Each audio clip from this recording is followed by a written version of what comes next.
Moi, c'est Jules, j'ai 19 ans et je suis étudiant à l'université de Bourgogne-Franche-Comté à Dijon.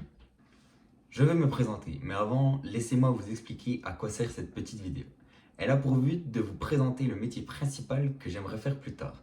Et dans un second temps, vous expliquer, en cas d'échec de ce projet, le métier que je qualifierais de plan B.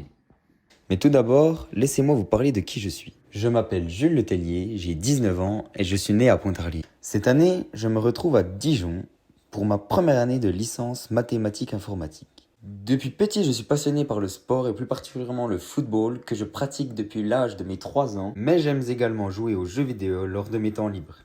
Aimant particulièrement les mathématiques au lycée et étant attiré par l'informatique, j'ai décidé d'intégrer une licence qui mélangeait ces deux domaines. En découvrant l'informatique lors de ce cursus de cette année, j'ai adoré. C'est pour cela que plus tard, j'aimerais travailler dans le domaine de la cybersécurité. C'est vaste, très vaste même, puisqu'il existe beaucoup de métiers dans ce domaine. Mais ingénieur en cybersécurité pourrait me plaire. Mais qu'est-ce que c'est que d'être ingénieur en cybersécurité?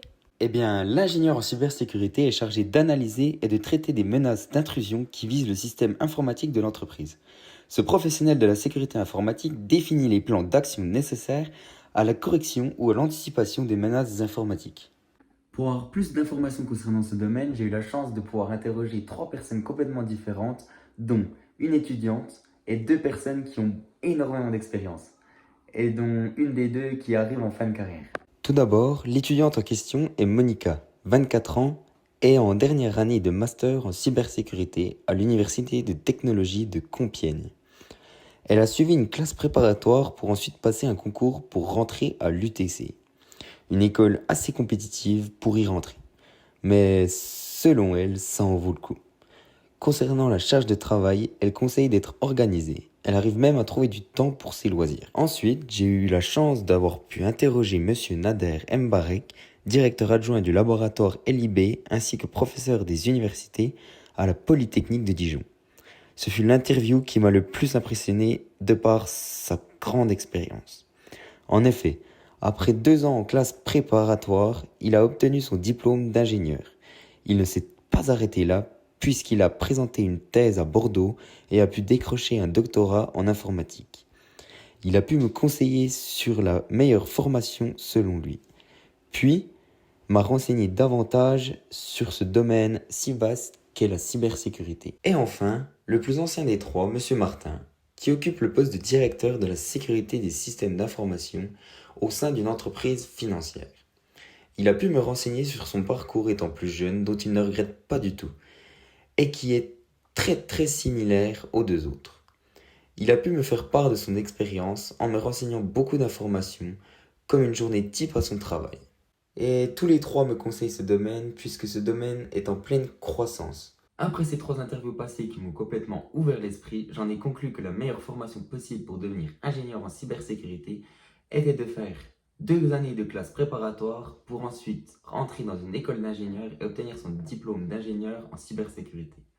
Cependant, n'ayant pas pu réaliser 2 années de classe préparatoire, j'ai intégré ma première année de licence mathématiques informatique en espérant obtenir les meilleurs résultats possibles afin d'avoir une chance de pouvoir rentrer dans une école d'ingénieurs spécialisée informatique et réseau qui propose une option cybersécurité en apprentissage sur les 3 années de cycle ingénieur. Et toi, Jules, qu'est-ce que tu en penses de ce métier? Au début de cette année, je n'avais pas réellement de métier en tête.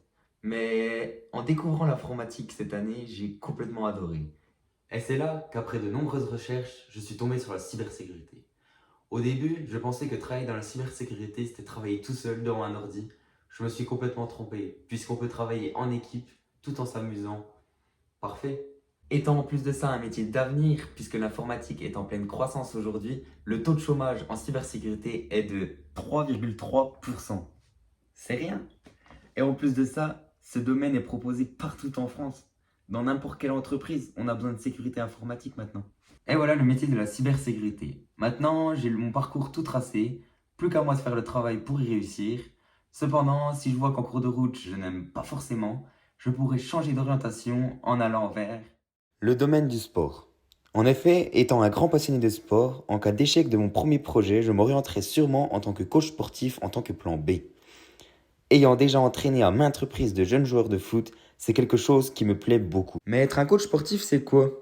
Un coach sportif est un professionnel chargé d'assister des personnes dans leur entraînement physique. Il motive ses élèves et les aide à se fixer des objectifs en leur apportant son expertise sur la faisabilité. Et voilà, vous savez tout de moi. Maintenant, pour clôturer cette petite vidéo, j'aurais voulu remercier Monsieur Jérôme Rossignol et son cours de projet professionnel étudiant qui m'a permis de trouver mon orientation après de longues recherches, en interrogeant différentes personnes sur ce métier, en réalisant un projet vidéo dont j'aurais jamais eu l'idée de faire, en me conseillant sur un CV pour avoir un CV solide pour plus tard. Donc voilà, merci. En espérant que cette petite vidéo vous aura plu, à bientôt!